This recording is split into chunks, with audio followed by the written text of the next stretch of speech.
When the wedding coordinator looked me in the eye and said, "Your kind doesn't belong at a beachfront ceremony," I could have screamed. When she gave my reserved spot to the mayor's daughter and relegated me to the parking lot, I could have cried. I'm Diana Morrison, and I spent $300,000 on my dream wedding, only to be told 4 hours before the ceremony that my skin color made me unsuitable for the aesthetic they wanted. But instead of tears or rage, I made 3 phone calls. By sunset, I didn't just have my wedding. I owned the entire venue, the coordinator's company, and the future of everyone who thought money could buy them the right to humiliate me. This is the story of how the worst day of my life became my greatest victory, and how a beach wedding in the Hamptons turned into the most expensive lesson in respect ever taught. Before I reveal how I bought an entire wedding empire in 4 hours and turned my humiliation into the ultimate revenge, hit that subscribe button right now. This story will show you what happens when you mistake kindness for weakness and wealth for worth. Subscribe to our channel immediately, because this tale of justice, love, and the sweetest revenge will leave you cheering. Click subscribe now. My name is Diana Morrison, and I learned at 32 years old that sometimes the best weddings are the ones that almost don't happen. I'm a neurosurgeon at Mount Sinai, the youngest department head in the hospital's history, and I thought I'd seen enough of human nature in the operating room to prepare me for anything. But nothing, not 16-hour surgeries, not life or death decisions, not even hospital politics, prepared me for what happened on June 15, 2024, at the Seaside Pavilion in the Hamptons. Marcus and I had been planning our wedding for 18 months. Marcus Williams, my fiancé, was a tech entrepreneur who'd sold his first company at 28 and was building his second. Between my medical career and his tech ventures, we were worth about $40 million, though you'd never know it from how we lived. We drove Teslas, not Ferraris. We lived in a nice brownstone in Brooklyn, not a mansion in Manhattan. We believed in building wealth, not displaying it. But for our wedding, we decided to splurge. Just this once, we wanted the fairy tale. The Seaside Pavilion was the premier wedding venue in the Hamptons, a stunning glass and marble structure right on the beach with panoramic ocean views and gardens that looked like something from a European palace. It cost $75,000 just to reserve for the day, and that was before catering, flowers, or anything else. By the time we were done, we'd invested $300,000 in what was supposed to be the perfect day. Patricia Worthington Hayes was the venue's coordinator and, according to everyone, the best wedding planner on the East Coast. She came recommended by 3 hospital board members and had planned weddings for senators, celebrities, and old money families going back generations. When we first met her, she was all smiles and southern charm, gushing over my engagement ring and Marcus's remarkable success for someone so young. She never mentioned race during our planning sessions, but looking back, the signs were there. The slight surprise when we walked in for our first meeting. She'd clearly expected someone else based on our names and professions. The repeated questions about whether we were sure we wanted the full package. The suggestions that we might be more comfortable at their sister venue inland. The way she kept mentioning that the Seaside Pavilion had a very particular clientele and certain expectations. But we had the money, we had the contracts, and we thought that was enough. We were naive. The problems started small.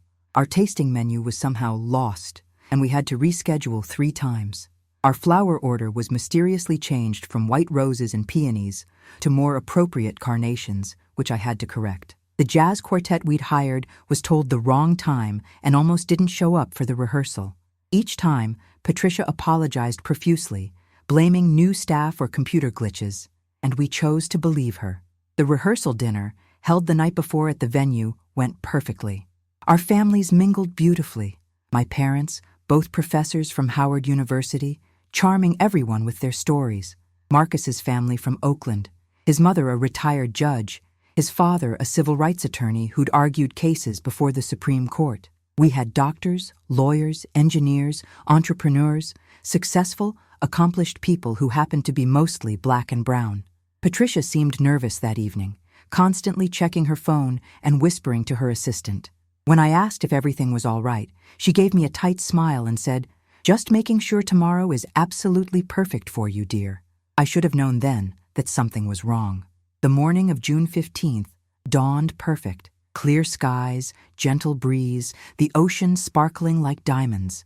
I woke up at 6 a.m. in the bridal suite of the Seaside Pavilion, surrounded by my bridesmaids, my sister Jasmine, a federal prosecutor, my best friend from medical school, Keisha, now a pediatric surgeon, my cousin Alicia, who ran a nonprofit, and Marcus's sister Tiffany, a professor at Columbia. We spent the morning the way brides do: hair, makeup, champagne, laughter, tears of joy. My dress, a custom Vera Wang that cost more than most people's cars, fit perfectly. The photographer, a Vogue contributor we'd flown in from Milan, was capturing every moment. Everything was going according to the meticulous timeline Patricia had created. At 2 p.m., 2 hours before the ceremony, Patricia knocked on the bridal suite door. Her face was somber, and she was accompanied by 2 security guards and a man I didn't recognize in an expensive suit. "Diana, dear, we need to discuss something," she said, her voice dripping with false sympathy. "What's wrong?" I asked, my heart already sinking. "I'm afraid there's been a situation. You see, the mayor's daughter, Brittany Hutchinson, has decided she wants to get married today. Here, at 4 p.m. That's impossible. We have the venue reserved. We have a contract." "Yes, well, contracts can be modified when circumstances require," the man in the suit said. He pulled out a document. "I'm Harrison Blackwood, the venue's attorney. This is a force majeure clause activation. Essentially, we're exercising our right to relocate your event due to unforeseen circumstances." "Relocate?" I stood up, my wedding dress rustling. "Where?" Patricia couldn't meet my eyes. "We've set up a lovely space in the auxiliary area." "The auxiliary area? You mean the overflow parking lot? It's been decorated beautifully. You're moving my $300,000 wedding to a parking lot?" "Now, there's no need for dramatics," Patricia said, her mask finally slipping. "The truth is, the mayor's daughter's wedding will have media coverage, important guests, people who matter. We can't have conflicts in aesthetic."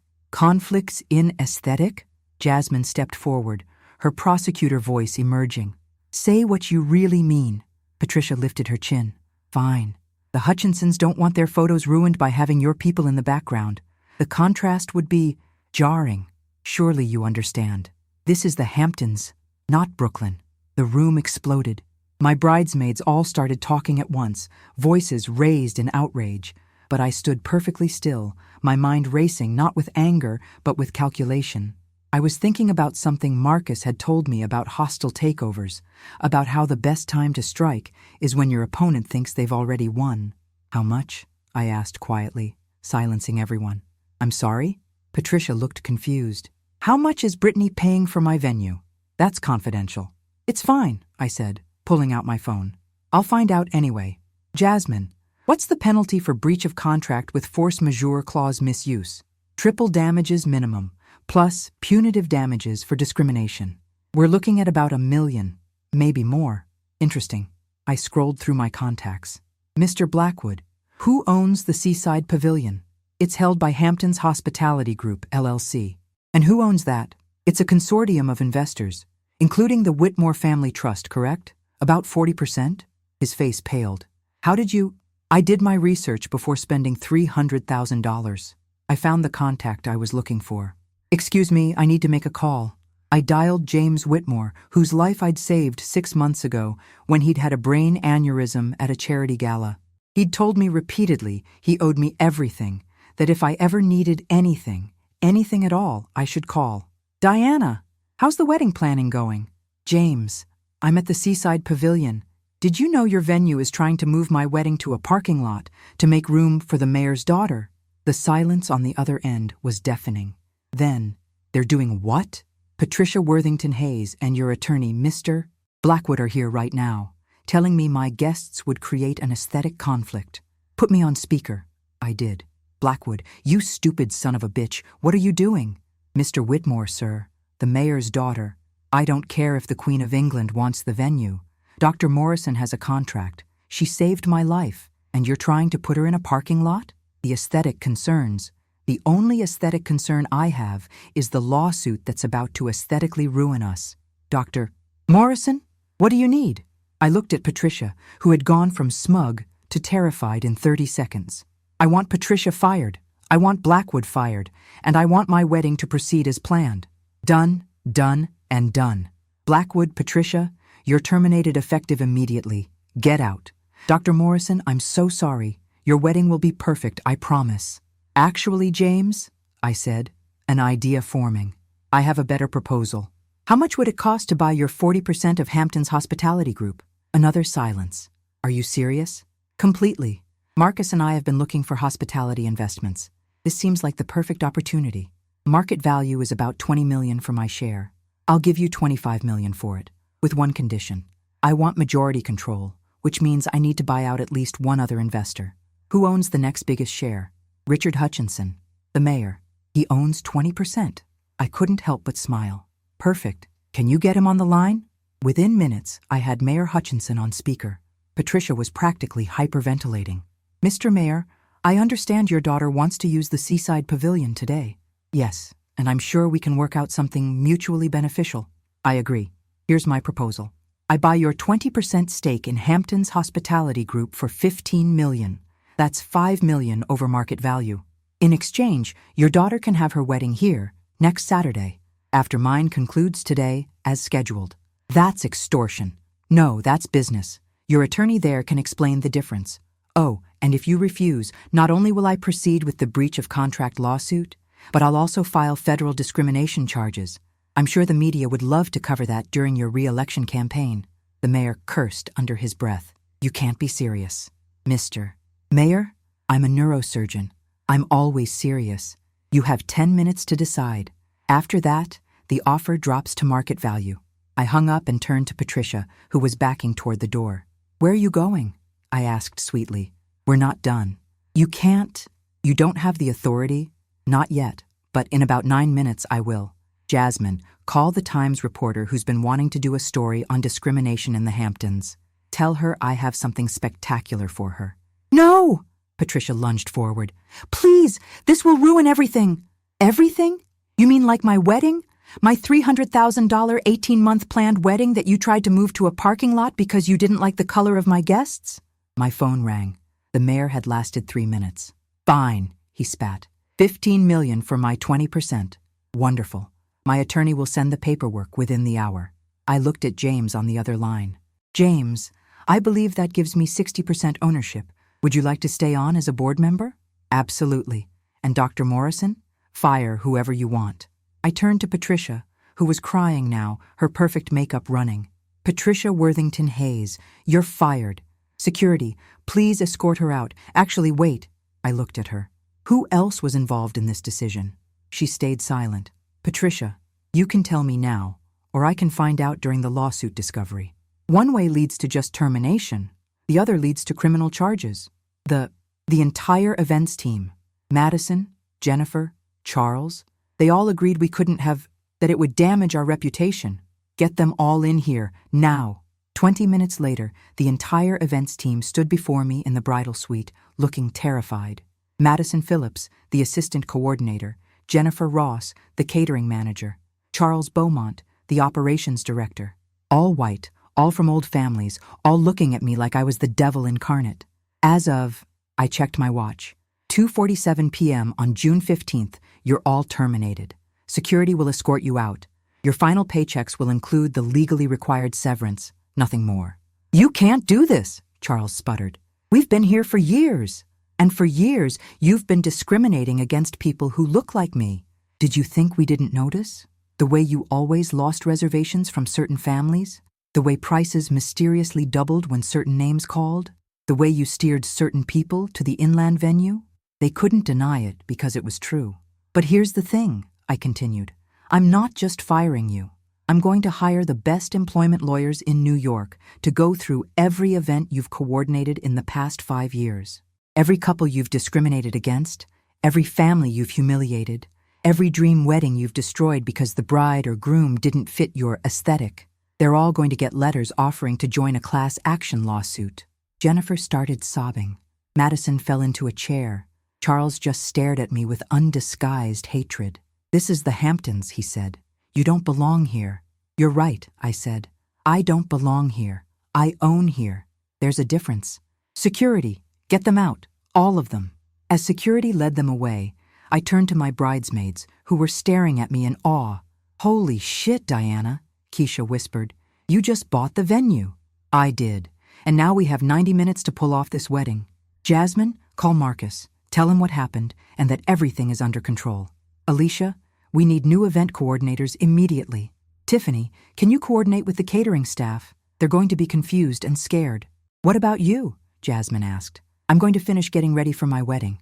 The next 90 minutes were controlled chaos. Alicia, miracle worker that she was, found 3 event coordinators from a rival venue who were thrilled to come help and potentially interview for permanent positions. The catering staff, mostly immigrants who'd been terrified of the previous management, rallied magnificently when Tiffany addressed them in Spanish and promised no one would be fired. Marcus, God bless him, took the news with his usual calm.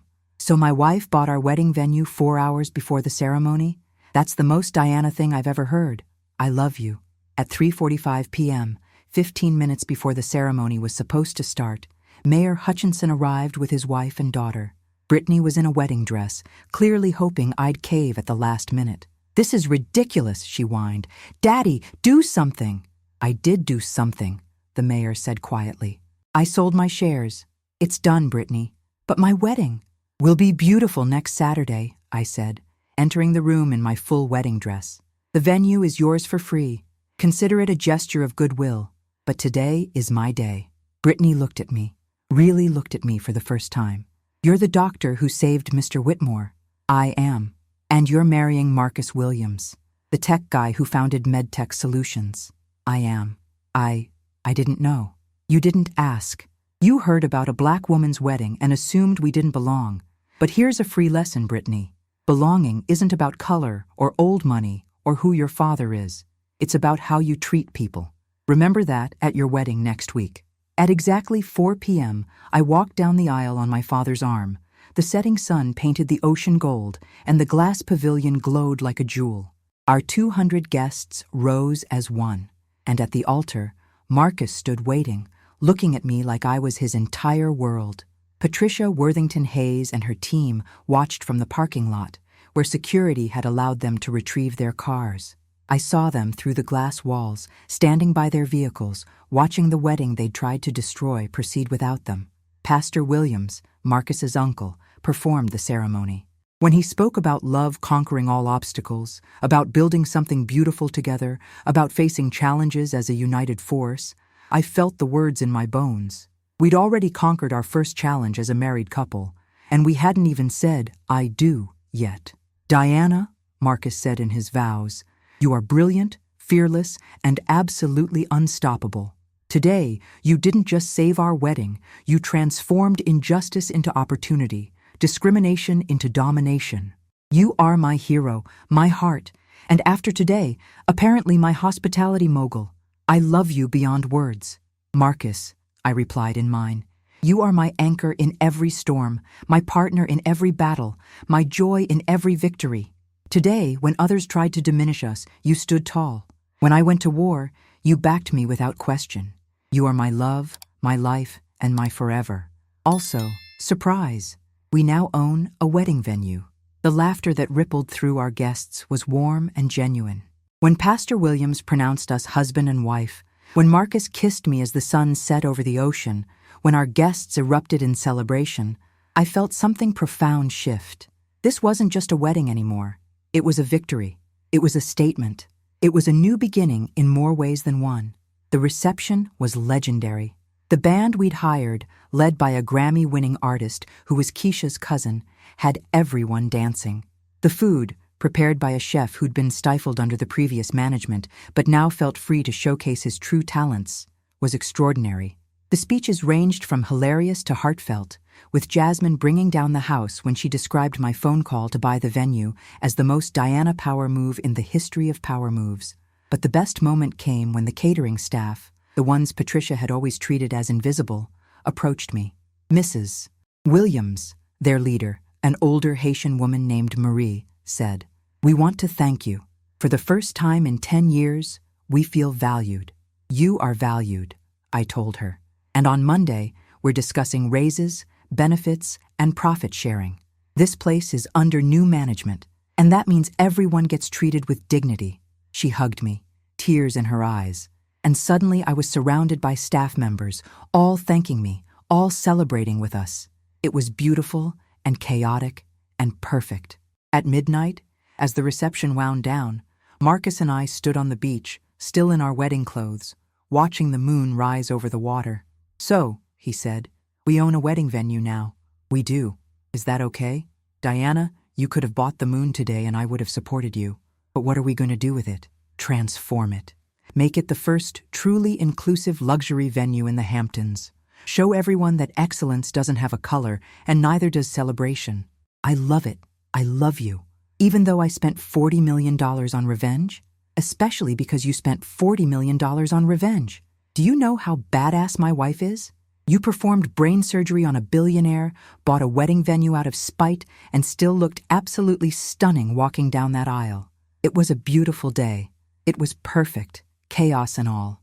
The aftermath was swift and dramatic. The story hit social media that night, and by morning, it was national news. Neurosurgeon buys wedding venue after discrimination, ran in the Times. The ultimate wedding revenge trended on Twitter. The Today Show wanted an interview. Oprah's People called. Patricia Worthington Hayes tried to do damage control, claiming she'd been misunderstood, that it was all a miscommunication. But Jasmine had recorded the entire confrontation on her phone. Legally, since New York is a one-party consent state, and when snippets were released, Patricia's reputation was destroyed. Within a week, she'd fled to Florida, her wedding planning empire in ruins.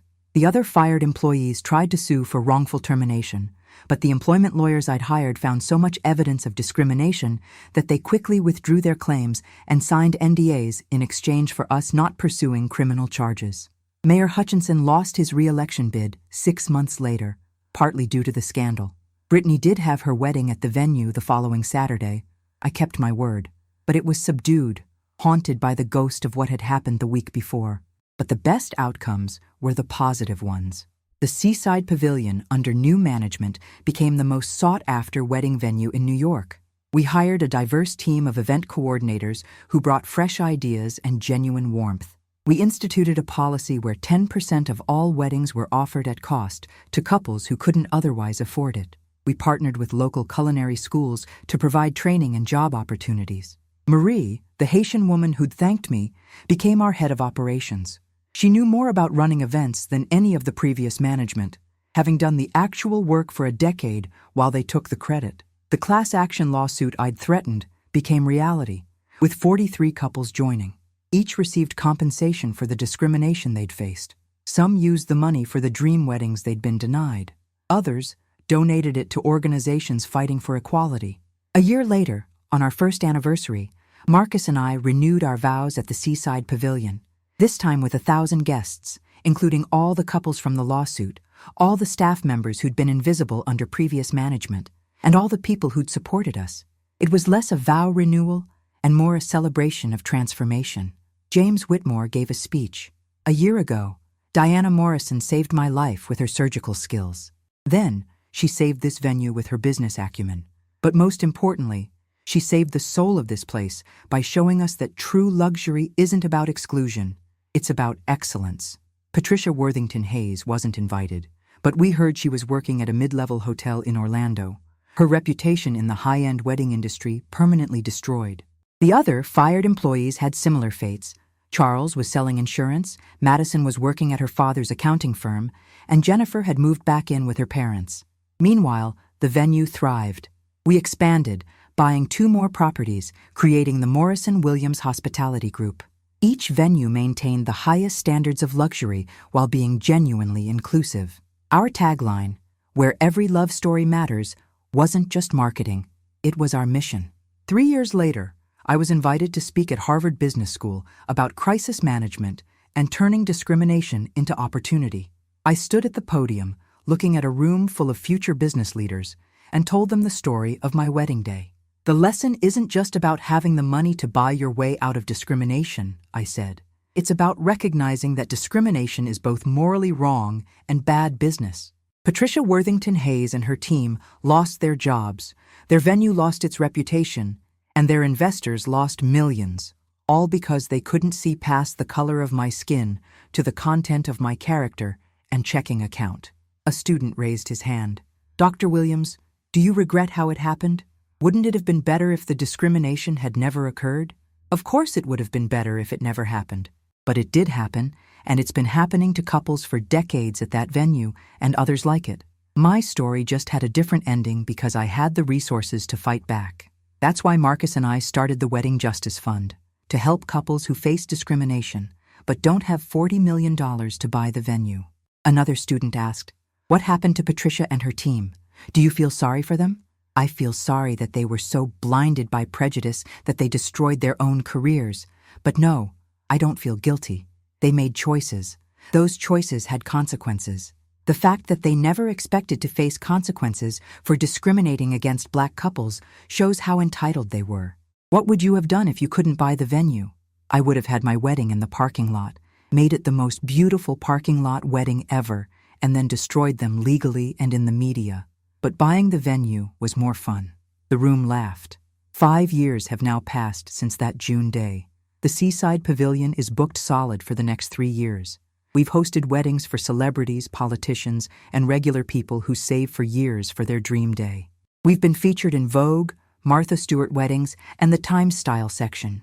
We've won awards for both luxury service and diversity initiatives. But my favorite events are the ones we do for free. Like last month, when we hosted a wedding for Maria, a nurse who'd saved dozens of lives during COVID but couldn't afford a big wedding. Or the month before, when we gave a dream wedding to James and Anthony, a couple who'd been together 20 years and had been rejected by 12 other venues for being incompatible with their brand. Marcus and I work perfectly as business partners. He handles the tech and infrastructure, implementing systems that make operations smooth and efficient. I handle the human side, ensuring every couple feels valued and every employee feels respected. Together, we've built something beautiful from something ugly. Patricia Worthington Hayes reached out last year, sending a letter apologizing and asking for forgiveness. She claimed she'd changed, learned, grown. She wanted to know if there was any chance of employment at one of our venues. I wrote back, Patricia, I appreciate your apology, but forgiveness doesn't mean forgetting. You didn't just try to ruin my wedding. You ruined dozens of weddings over the years. You caused pain to countless couples during what should have been their happiest moment. I hope you have changed, but you'll need to prove that somewhere else. Some bridges once burned can't be rebuilt. She didn't write back. The mayor, former mayor now, also apologized publicly during a speech about learning from his mistakes. He admitted that he'd been part of a system that excluded people based on race and class, and that losing his position had been a wake-up call. I accepted his apology, though I noticed he only found enlightenment after he lost power. Brittany Hutchinson, surprisingly, became an ally. Her wedding at the venue, the week after mine, had been a transformative experience for her. Seeing how the new, diverse staff worked together, how happy and enthusiastic they were compared to the old regime, opened her eyes. She now volunteers with the Wedding Justice Fund and has become a vocal advocate for inclusion in the Hamptons. You changed my life, she told me at a fundraiser. I was heading toward becoming another Patricia. You showed me a different path. You changed your own life, I corrected. I just provided the wake-up call. Last month, something extraordinary happened. A young Black couple, Denise and Jerome, came to tour the venue. They were both teachers, saving every penny for their wedding. As I showed them around personally, I try to meet every couple. Denise suddenly gasped. You're her. You're Dr. Diana Williams, the one who bought the venue. I am. My grandmother was one of the couples discriminated against in 1987. Patricia's predecessor told them the venue was booked, but my grandmother saw a newspaper announcement the next day that it was available. She never got her dream wedding. What was your grandmother's name? Dorothy Chen. She was Black. My grandfather was Chinese. In 1987, that was too much for the Hamptons to handle. I remembered that name from the lawsuit research. Dorothy and William Chen, rejected for an aesthetic conflict. Denise, Jerome, your wedding is on us. Everything. The venue, the catering, the flowers, everything. We can't accept. You're not accepting. Your grandmother is. This is Dorothy's wedding, just 37 years late. Make it magnificent. They cried. I cried. Marcus, who'd been in a meeting nearby, came out and cried. It was a beautiful mess. Their wedding was last weekend. Dorothy, now 91, attended in a wheelchair, wearing the dress she'd bought in 1987 but never got to wear to the seaside pavilion. When she entered the venue, the same room she'd been denied decades ago, she broke down sobbing. "I never thought I'd see inside," she whispered. "It's more beautiful than I imagined." "You made it beautiful," I told her. "Your pain, your persistence, your story. That's what transformed this place." As Denise and Jerome danced their first dance, Dorothy sat at the head table, looking out at the ocean through the glass walls that had once kept her out. The photographer, the same one from my wedding, who now worked exclusively for us, captured her face in that moment, tears of joy replacing decades of hurt. That photo now hangs in our office, right next to the one from my wedding day. It's a reminder of why we do this, why representation matters, why ownership matters, why fighting back matters. Marcus likes to joke that I'm the only person who's ever turned discrimination into a business opportunity. But it's more than that. I turned pain into power, insult into empire, a moment of humiliation into a movement for change. The Seaside Pavilion is no longer just a wedding venue. It's a symbol. It says that money can't buy you the right to discriminate. It says that the people you dismiss might be the ones who end up owning everything you value. It says that love, all love, between all people, deserves to be celebrated in beauty and luxury. Every time I walk through those glass doors, I remember Patricia's face when she realized I was buying the venue. The shock, the horror, the recognition that her actions had consequences she never imagined. It was better than any wedding gift I received. But the best part? The venue is just the beginning. Marcus and I have plans. Hotels, restaurants, resorts, all with the same philosophy. Luxury without exclusion, excellence without prejudice. We're going to transform the entire hospitality industry, one property at a time. Patricia and her team thought they were protecting their aesthetic, their tradition, their way of life. Instead, they handed it all to the very people they were trying to exclude. There's a word for that: karma. Or, as my grandmother used to say, God don't like ugly, and he ain't too fond of pretty either when it's got an ugly heart. My wedding day was supposed to be ruined by prejudice. Instead, it became the foundation of an empire built on inclusion. I was supposed to accept being moved to a parking lot. Instead, I bought the whole building. They tried to make me small. I became enormous. And it all started with Patricia Worthington Hayes looking me in the eye and saying, "Your kind doesn't belong here." She was wrong. We don't just belong here, we own here. And that, as they say in the Hamptons, makes all the difference. The Seaside Pavilion still hosts weddings every weekend.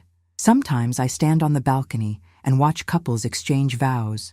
Black couples, white couples, Asian couples, mixed couples, same-sex couples, every possible combination of love. And I think about Patricia, probably watching the news coverage from Florida, seeing what her prejudice cost her. I hope she's learned. I hope she's grown. I hope she understands that discrimination isn't just morally wrong, it's bad business. But honestly, I don't think about her much anymore.